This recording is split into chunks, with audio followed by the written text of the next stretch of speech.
Guild Wars, Sea of Sorrows. Chapter 12. The dock's disintegrating. If we don't stay together, the zombies will tear us into chum. Isay yelled to the gathered sailors, trying to herd them into a smaller group at the end of the dock. Hideous wights scrabbled across the undersides of the boards. They crawled through broken planking to swing at them with vicious, eager swipes. Kobaya blocked with the broken haft of the spear, kicking one undead creature in the belly hard enough to send it tumbling back into the sea. Already, the way back to the shore was blocked by zombies. There was nowhere else to go. "Follow Isay," he called to the others. "Gather at the end of the dock." Isay began their retreat, hacking at withered arms, reaching up through the boards to foul their feet. Two of the guards who had been cut down at the shore end of the dock shuffled and rose, given hideous unlife by the power of ore. As Kobaya watched in horror, they turned upon the still living soldiers in their group. Men and women who had been friends and shieldmates only a moment before and tore out their throats. They too were limp for only a few minutes before rising to shamble hungrily with the others. Every person killed by the dead ships or their minions became another soldier for their cause. There was no winning this battle. As the number of living grew smaller, the undead force grew larger and larger still. Kobaya saw townsfolk fighting on the sand, screaming in terror as the undead slouched out of the sea in seemingly never-ending numbers. The survivors rallied, only to be devastated by a fresh volley of cannon fire. As the undead climbed up the sides of the moored ships or lumbered onto the white sand beach, the rotting ships fired round after round of detonations. The harbor's mist had been replaced by the acrid smoke of black powder, and the waves were covered with sludge, tar, and wooden shrapnel from sinking ships. Villagers ran through the streets of Port Stalwart, some fighting, others grabbing what they could and fleeing for their lives into the Creodan Hills. Kobaya, Isay, and her sailors stood in a cluster on the docks. Isay still carried the sword she'd used to cut them free. Kobaya held the broken-hafted spear. Virid had torn off a narrow length of wood from one of the gallows to use as a makeshift staff. Matcha had a pistol, and a few of the others gripped broken bottles or other scavenged weapons. It wasn't much of a defense. The cannon barrage had destroyed the harbor end of the dock, knocking out pylons and dragging the remnants of the planks into the shallow water. Newly animated creatures shuffled over the damaged dock between them and the shore. There was no way they could swim to safety, not with the dead crawling through the water. Nor could they remain on the crumbling fragments of the wharf. With each pounding wave, the dock wobbled and rotated on its shattered foundations, threatening to collapse. A few of the scabrous dead pulled themselves from the water onto the timbers and scuttled toward them with greedy, grasping hands. The stench was palpable, a cross between rotted flesh and waterlogged, moldering plant life. Some were dressed in modern clothing. Others wore little more than rags. But a few, notably those debarking from a ship called the Harbinger, a strange-looking pilot clipper with wide, triangular scarlet sails, wore armor made of articulated metal that reminded Cobia of ornately worked and fitted lobster carapaces. It was damascene, but streaked with red, as if blood itself was worked into the steel. He'd never seen anything like it in all his days traveling the sea. "We can't fight them," one of the sailors screamed. "They're already dead. They can't be destroyed." "We have to make the hillside run for your lives." The guards stumbled back, many of them dropping their weapons as they raced toward the shore, hoping to find a way through the undead gathered there. Kobaya didn't blame them. If you cut off a zombie's head, it still fought. If you chopped away its limbs, it barely slowed them. No one had ever defeated a dead ship before, nor done anything but flee from their undead crewmen. The only saving grace had been that the dead ships stayed in Orion waters, far out at sea. But that, it seemed, was no longer true. He watched those who ran, but they didn't make it very far. "Kobaya," Sycox pointed out into the harbor. Look, out in the fetid water, a living ship darted through the bitter fog of gunfire. Her hull was patched and weathered, but the bow was pristine. Her sailors leapt with the fire of life, and her cross-rigged sails were whole and as white as a gull's wings. More important, a low, rhythmic sound resonated from the ship, pulsing beneath the cannon fire like a bravely beating heart. It was the deep-throated pulse of an engine. The pride, Kobaya cheered, relief washing over him. She's still whole. Don't get too excited, Matcha grumped. The ship's out there. We're stuck here. It's a chance, Matcha. If we can get to the ship, we can sail out of here before the dead ships block the harbor. They've cut down the ships at dock, but the pride's already mobile. Once we're away, they'll never catch us. My poor little pinnace, Sycox moaned as he gauged the waves. She can't reach the dock without slowing down, and if she slows, their cannons will chew her to pieces. It's too shallow for maneuvers here. She'd be sluggish, unable to tack quickly to avoid their fire, and it'd take time to gather speed again. But she's still a sight to see. Sycox waved toward the ship, and on board, Darkford Fasher lifted a cutlass in the air. At least they've seen us. She's close enough. Kobaya turned and grabbed Sycox's arm. How far can you jump, Sycox? Farther than you, Mouse, Sycox blustered. Sobering, he followed up with, Oh no. I see where you're going with this. Eyeing the distance to the pride, Sycox shook his head. I could get close. Swim the rest of the way, maybe, before they got a hold of me. But there's no way you'd get anywhere near the ship before the ones in the water ate you alive. Your legs are too short. Then you'll have to go alone. Firmly, Kobaya pushed the big char toward the edge of the crumbling dock. Get aboard and keep those engines running. We'll need them full speed to get away. Before the char could argue, Kobaya said, You weigh 3 times as much as any of us. The dock'll hold longer if it's not bearing your weight. The dark leopard spots on Sycox's tawny shoulders rippled as he shrugged in resignation. Fine, but I'm not going alone. A little extra weight won't hurt me. With a smooth motion, Sycox grabbed Matcha by the back of her neck, the way a cat would carry a kitten. He lifted the shocked Asura and set her on his shoulders, grabbing her legs tight to his chest. Nodding to Kobaya, the char crouched, lunged forward and leapt with all his strength. Sycox soared heavily through the air 3 times as far as any human could have jumped. There's no way I'm doing that, Isai breathed. You're telling me. Kobaya grinned, feeling the faint lift of hope within his chest. The engineer landed just short of the pride, crashing into the waves with a mighty splash. Within moments, pikes and boards pushed out from the ship's deck, offering Sycox something to grab onto. Eager to get out of the sea before the undead swarmed him, the char sank his claws into the offered leverage and climbed on board. Even from the dock, Kobaya could hear Matcha complaining, a sound somewhere between glee and terror, as she pointed back at the dock and took Sycox to task.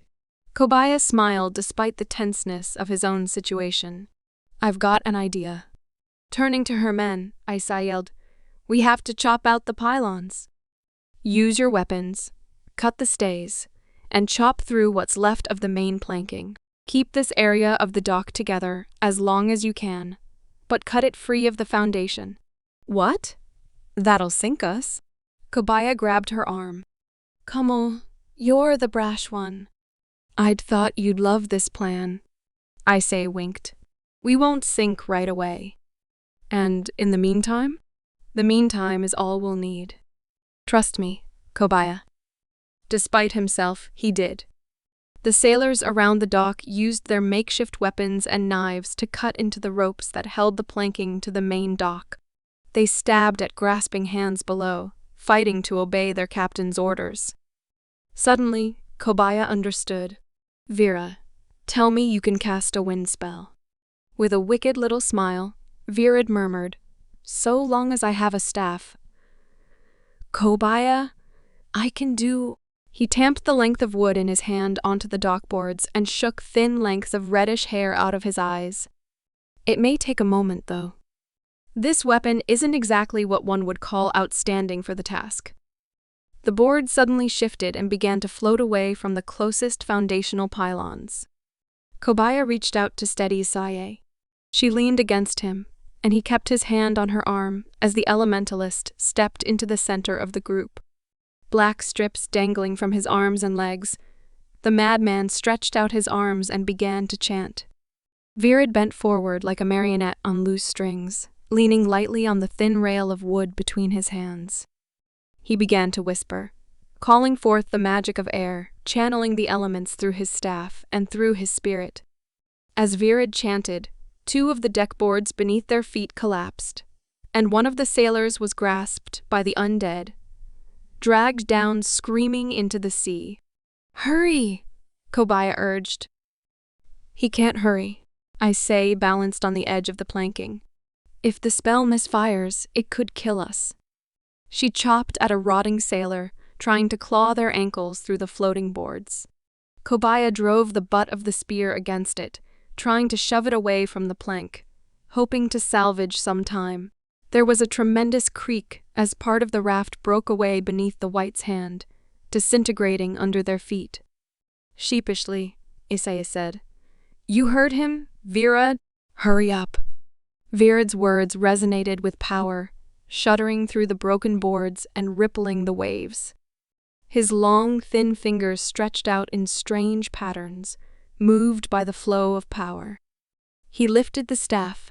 Black straps fluttered, shining with eerie green sigils as the wind rose in a whirlwind of force and movement.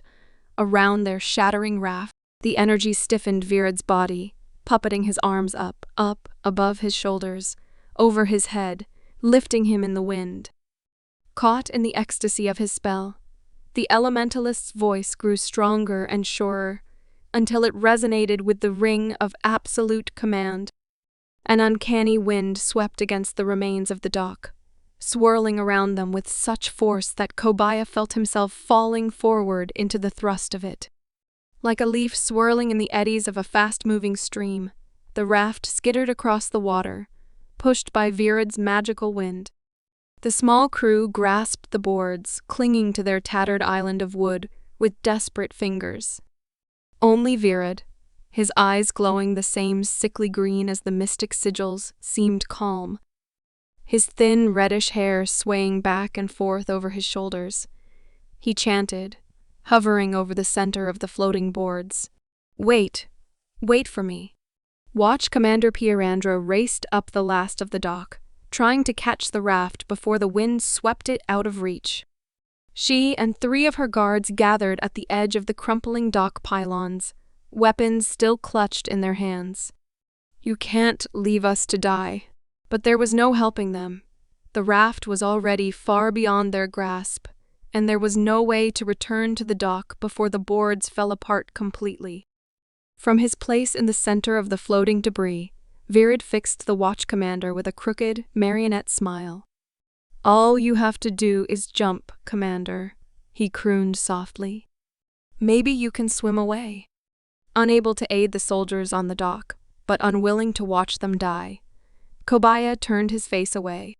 He could hear the planks collapsing, exploding under the concussion of another cannon volley from the dead ships. Pierandra's scream of terror reverberated across the waves along with the din of shattering lumber. Better that, Kobaya thought, than the sound of zombies rending her flesh from her bones. He struggled not to think about the watch commander's fate as the wind brought them ever closer to the Pride. Without warning, the wind spell ended. The flurry and giddy whirl of air around Kobaya's body slowed and ended, and water began to splash coldly against his ankles. Something slammed into his shoulder. They'd struck the hull of the Pride. "Get aboard." Kobaya knitted his hands and offered them to Isay. She stepped into his palm, and he lifted her up to the ship's rail. Hands reached out from above, grasping the survivors and drawing them aboard even as the little raft gave way for good. The undead beneath the waves closed in upon the debris, ripping it apart in violent frenzy, seeking flesh amid the boards. "Officer on deck." The call went out. Kobaya pulled himself over the railing, feeling hands thump his back and shoulders in welcome relief. The sailors parted, and Fasher stepped forward. "I stand relieved." A knife-edged grin slid across the first mate's muzzle. "Welcome aboard, sir. Care to call all hands to inspection? Maybe tour the decks? Or are you of a mind to get the hell out of here?" Laughing, Kobaya reached out and grasped Fasur's arm like a brother. "As you were, Mr. Fasher," he declared. "Full speed ahead." "Aye, Cap'n." Straightening, Fasur bellowed to the assembled sailors of the Pride. "You heard him, boys. Set the rudder and make for the open sea. Don't worry about those dead ships killing you." The massive Char presented his claws, squaring his shoulders with a roar. "Because if they catch us, I'll bloody well kill you first." "Move." The sailors rushed to fulfill their orders, scrambling up the rigging and unfurling every square inch of sail. Kobaya looked at Isai with a wide smile. "We made it. We're not out of the roughs yet, Kobaya." Isai pulled out the strap of leather holding her ponytail, running her hands through the mane of dark hair. Her voice was low and quiet, meant just for him. "I told you. I know the tide." And by this time of morning, the currents turned. Whoever's in command of those dead ships had a plan. They attacked during the outgoing tide and held the harbor locked down while it changed. Now the tide's drawing in to the shore. Ships can't leave. There's no current and there's no wind. Isai's voice quavered, but her chin lifted in quiet defiance. "We're trapped. We'll die like the rest. Underestimate me all you want, Isai." Kobaya took her hand with a teasing grin. "But never underestimate my ship. Engineer." "Sir," Sikok's voice boomed up from below. "Engines running full, ready to bore for the open sea." "Engine?" Isai asked, wide-eyed. "Give the ship her head, engineer, and make all the distance you can before nightfall." Kobaya turned back to Isai. "We'll leave the tide to confound the dead ships." And indeed, 2 of the vessels in the Orion Armada had turned to follow them. One was the great galleon Indomitable, her dark bow splitting the water like a blade. The second was the strange scarlet-sailed clipper, Harbinger. The Pride's engine beat in steady rhythm, pulling the little pinnace ahead of her pursuers, even as a light wind stretched taut her white sails. Isai shook her head in wonder, dark hair flying about her shoulders. "I'll give you this, Captain Mariner. You may be a short-sighted fool, but you know how to throw a party." Kobaya looked back at Port Stalwart, watching buildings burn in the wake of the devastating attack. Brilliant flames licked the sails and masts in the harbor. The hulls of the ships at dock were sinking, their smoking, ruined timber filling slowly with the sea. Isai frowned. "I wish we could have saved some of the townsfolk," she lamented. Kobaya shrugged. "My crew and my ship are safe. The rest isn't my problem." They stood in silence for a while, watching as the dead ships fell farther and farther behind. The Harbinger was clearly the fastest among them, by far. Something about her odd, triangular sail structure gave the lightweight clipper a significant advantage. Still, of the 2, it was the Indomitable that Kobaya feared most. If anyone had asked, he'd have said it was because of her mighty guns. But in truth, the ship's unexpected return had shaken him to the core. How many of his friends were enslaved in death by foul Orion magic? Did Sethis still climb in her ruined rigging? Did Vost blow his bosun's whistle through rotting lips?